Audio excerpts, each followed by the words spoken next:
UP world online classes कक्षा 10 विज्ञान पाठ नंबर 4 चल रहा है, कार्बन एवं उसके यौगिक। तो उसमें कार्बन के यौगिकों का नामकरण करने के लिए एक पद्धति का हम उपयोग करेंगे जिसका नाम है IUPAC पद्धति। ठीक है, उसका 9th क्लास में भी यूज़ हुआ होगा थोड़ा बहुत। तो IUPAC पद्धति से हम जब नामकरण करेंगे तो नामकरण करने के लिए कुछ तत्वों में पूर्व लग्न लगते हैं। पूर्व लग्न यानी कि नाम से पहले कुछ नाम जुड़ जाए उसको कहते हैं पूर्व लग्न, और नाम के बाद जो अक्षर जुड़ता है उसे कहा जाता है अनुलग्न। ठीक है, पूर्व लग्न और अनुलग्न। पूर्व लग्न क्या होता है पहले ये थोड़ा सा बता दें, और एक होता है अनुलग्न। अनुलग्न मान लिया कोई नाम है, यहाँ पे जो नाम के पहले शब्द लगता है उसको कहते हैं पूर्व लग्न, और नाम के जो बाद शब्द लगता है उसे कहते हैं अनुलग्न। ठीक है, तो पूर्व लग्न या अनुलग्न के जुड़ने से नाम में चेंजिंग आ जाता है या परिवर्तन आ जाता है। ठीक है, तो क्रियात्मक समूह जितने होते हैं ये हमारे अनुलग्न की तरह कार्य करते हैं, यानी कि जो कार्बनिक यौगिक हैं उनमें नाम IUPAC पद्धति के द्वारा जब नामकरण किया जाता है तो उसमें क्रियात्मक समूह का भी उपयोग होता है। क्रियात्मक समूह अनुलग्न की भांति कार्य करते हैं। अब आता है क्रियात्मक समूह होते कौन कौन से हैं। ठीक है, तो जैसे कि सबसे पहले है एल्कोहल का हेलूज क्लोरोब्रोमोआइडो, क्लोरोब्रोमोआइडो ClBrI, इसके नाम कहा जाता है क्लोरो, Br से ब्रोमो, Cl से क्लोरो, Br को ब्रोमो और I को कहेंगे आइडो। ठीक है, ये फंक्शनल ग्रुप बनता है जैसे RCl, RBr and RI। R मतलब R की जगह पे हो सकता है H, CH3, C2H5 यानी CH3, C3H7, C4H9, हाँ C2H5 हम भूल गए पहला ये दूसरा, इसको कहते हैं meth eth prop but pent. Meth eth prop but painted, इस तरह से कहा जाता है। हाँ सॉरी H है, H को मोनो कहते हैं, और H के बाद है CH3 मैथिल जैसे बनता है Maithil, CH3OH Maithil alcohol, math mono math, C2H5 एथ, C3H7 prop, C4H9 ब्यूट and C5H12 आगे जाएगा पेंट। इस तरह से ये नाम जुड़ जाते हैं। यानी आर की जगह पे क्या क्या हो सकते हैं, mono meth eth pro but pent. जहाँ आर लगा होगा, मैं कहीं आर लिखूँगा तो आर में जो नाम होते हैं वो हमारे H हो सकता है, CH3 हो सकता है, C2H5 हो सकता है, C3H7 हो सकता है, C4H9 हो सकता है एंड C5H12। उसके आगे भी कंपाउंड्स हैं, मैंने इनके नाम बता दिए। H को मोनो कहते हैं, CH3 को मैथ कहते हैं, C2H5 को एथ कहते हैं, C3H7 को प्रोप कहते हैं एंड C4H9 को ब्यूट एंड C5H12 को पेंट। ठीक है, बात होती है आर का जिक्र खत्म हुआ तो पहले क्रियात्मक समूह ClBrI अगर लगा है तो नाम हो जाएगा क्लोरोब्रोमोआइडो। वो आर के बाद लगते हैं यानी बाद वाले लगेंगे तो वो अनुलग्न कहलाएंगे, यानी नाम के बाद। जैसे कि एक नाम सुना होगा CH3Cl, तो CH3 क्या था मैथ और Cl है क्लोरो ना। ठीक है, तो वैसे नाम है क्लोरोमेथेन। नाम पहले ये क्रियात्मक समूह पहले पढ़ेंगे, क्लोरोमेथेन, CH3 मेथेन। ठीक है, तो क्लोरोमेथेन नाम इसका दिया जाएगा IUPAC। वो मैं सबका नामकरण करना बताऊंगा। तो उससे पहले मैं किताब में देखेंगे तो लिखा होगा प्रकार्यात्मक समूह परंतु इंग्लिश में फंक्शनल ग्रुप, या उसको शॉर्टकट में लिख दिया जाता है क्रियात्मक समूह, ये ज़्यादा सुटेबल से। तो पहले क्रियात्मक समूह क्लोरोब्रोमोआइडो, और ये इस तरह से लिखे जाते हैं। इसमें नाम के आगे किसी में Cl जुड़ गया तो क्लोरो, Br जुड़ गया ब्रोमो, जैसे CH3Cl है तो मैथिल क्लोराइड है, वैसे क्या नाम है इसका मैथिल क्लोराइड। क्या नाम है, मैथिल क्लोराइड। अदरवाइज अगर मैं इसका नाम जोड़ देता हूँ तो IUPAC में होगा क्लोरोमेथेन। ठीक है, IUPAC नाम क्या हो जाएगा इसका?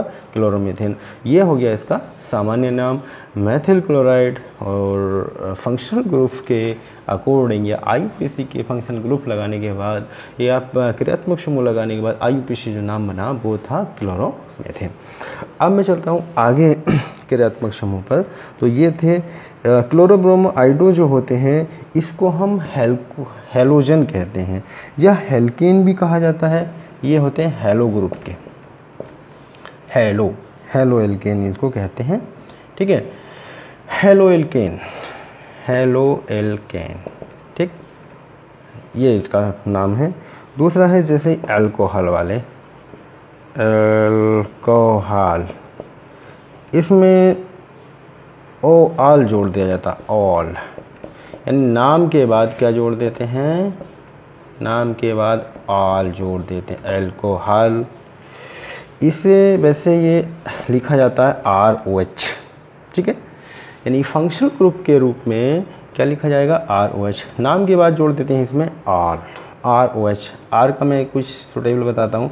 जैसे HOH है, ये तो H2O बन गया, अल्कोहल तो बना नहीं, तो इस पर कोई अल्कोहल नहीं होता है क्योंकि जल ना तो अम्ल होता है ना ही क्षार होता है। तो पहली कंपाउंड पे नहीं बन रहा क्योंकि मैंने R के नाम अभी कई सारे बताए थे। HCH3 पहला कंपाउंड H है जिसको मोनो कहा जाता है, मोनो मैथ।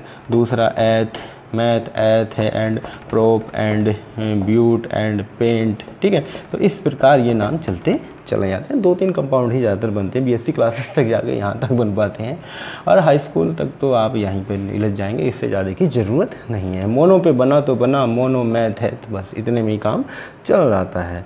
इंटर क्लास में जाएंगे थोड़ा सा बढ़ जाएगा और हायर में BSc में बहुत ज़्यादा नहीं, 5-6 तक ही निपट जाता है काम। ठीक है, अब बात आती है पहला नहीं बन रहा था, जैसे कि दूसरा लेते हैं CH3OH। जनरली इसका नाम होता है methyl alcohol, methyl alcohol all. तो IUPAC नाम होगा मैथबिलस ऑल। ठीक, क्या जोड़ा है? ऑल। तो IUPAC नाम ये इसको कहेंगे हम क्रियात्मक समूह के द्वारा जुड़ने पर IUPAC नाम, मैथ प्लस ऑल, तो नाम हो जाएगा इसका मेथेनॉल। ठीक है, तो ये भी वही तत्व है CH3OH और ये भी CH3OH का ही नाम है। तो कहीं कहीं किताबों में कहते हैं यहाँ पे ये तो मेथिल अल्कोहल लिखा है, यहाँ पे मेथेनॉल लिख दिया है, आप तो ये बता रहे थे। तो ये नाम इसका क्या होता है? IUPAC नाम है। कंपटीशन में भी आते रहते हैं, जैसे कि साइंस वगैरह के टीचर्स रिक्रूटमेंट बने में आते हैं। ठीक है, तो वो तो खैर इंटर क्लासेस में इतना BSc में पढ़ के इतना कंफर्म हो जाता है। तो आपकी स्टार्टिंग है, मैं ग्रुप्स स्टार्टिंग कर रहा हूँ। जैसे कि मैंने दूसरा क्रियात्मक समूह दिया है, जोड़ के बताया है थोड़ा सा। क्रियात्मक समूह ROH, R में क्या क्या लगा सकते हैं? पहले पे तो बन नहीं रहा, H पे नहीं बना, CH3, C2H5, इन पे आगे की और कंपाउंड बनेंगे। मैंने मेथिल लगा के बताया, तो जनरली नाम था मेथिल अल्कोहल और इसका IUPAC नाम है मैथ प्लस ऑल, मेथेनॉल, यानी कि मेथेन प्लस ऑल, मेथेनॉल। अगला अगर दूसरा कंपाउंड में लेता हूँ C2H5, तो ये है मान लिया मेरा C2H5OH। ठीक है, तो मोनो मैथ एथ, तो नाम होना चाहिए इसका एथिल अल्कोहल। OH है तो एथिल अल्कोहल होगा, एथिल अल्कोहल। ये एथिल अल्कोहल का फॉर्मूला है C2H5OH, जिसको हम जनरली क्या कहते हैं? अल्कोहल या शराब जो एथिल अल्कोहल होती है। जो आजकल सैनिटाइजर चल रहे हैं उनमें अल्कोहल होना चाहिए, अल्कोहल यानी कि एथिल अल्कोहल 70% होना चाहिए, ये सब है। ठीक है, तो अल्कोहल का काफ़ी उपयोग है। ठीक है, जो खांसी की दवाई वगैरह है उसमें भी अल्कोहल मिलाया जाता है 60 से 70%, और जो सैनिटाइजर में 70% अल्कोहल की यूज़ है। और जो जनरली शराब होती है उसमें थोड़ा कम क्वांटिटी में 60 के आसपास होता है। कुछ चीज़ें ऐसी हैं इनमें 80% अल्कोहल की मात्रा पाई जाती है। कुछ दवाई वगैरह होती हैं, होम्योपैथिक दवाइयाँ, उनमें काफ़ी मात्रा में अल्कोहल होता है। अब मेरा नाम, मैं इस पे चला C2H5OH पे, मेथिल अल्कोहल, इसका नाम क्या हो गया? Ethyl alcohol. ये सामान्य नाम है C2H5OH का। क्या नाम है? एथिल। मैं क्रियात्मक समूह बता रहा हूँ, ये कई सारे हैं, 8 से 10 हैं। ठीक है, तो अभी एक हुआ है, क्लोरोब्रोमो आइडो, दूसरा हुआ है एल्कोहल। तो उसके आगे जो भी 4-5 में मतलब इंटर क्लासेस में थोड़ा ज़्यादा है, तो मैं आपको 5 या 6 ही बताऊंगा। हाई स्कूल लेवल का है, बहुत ज़्यादा करेंगे तो हो सकता है कि आपके सिलेबस में ना हो, तो मैं उस लेवल का बताऊँ जो आपके सिलेबस में है, ठीक है।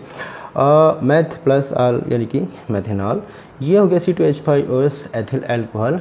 तो इसका जो IUPAC नाम बनेगा ये एथेन मैथ प्लस ऑल क्या बनेगा, एथेनॉल, ठीक है। तो एथेनॉल का भी सूत्र यही है C2H5OH, जिसको हम एथेनॉल कहते हैं, और एथिल अल्कोहल वो भी वही है। तो ये हो गया इसका IUPAC नाम। तो IUPAC नामकरण भी कराया जाएगा थोड़ा थोड़ा, ठीक है, जितने कंपाउंड्स आपके यहाँ दिए हुए हैं।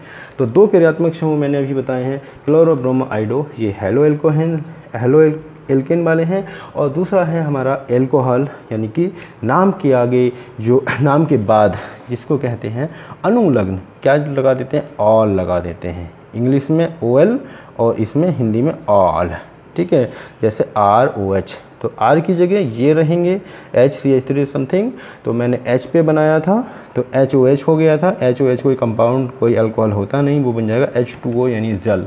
तो जल किसी प्रकार का अम्लीय क्षार नहीं होता है, ठीक है, ना ही किसी प्रकार का अल्कोहल होता है, तो वो नहीं बन पाएगा। 2 पे मैंने बनाया, CH3 पे बनाया, एंड C2H5 पे बनाया। तो 2 क्रियात्मक समूह मैंने यहाँ पे बताए हैं। अरे वीडियो काफ़ी लेंथी हो गई है, चलो।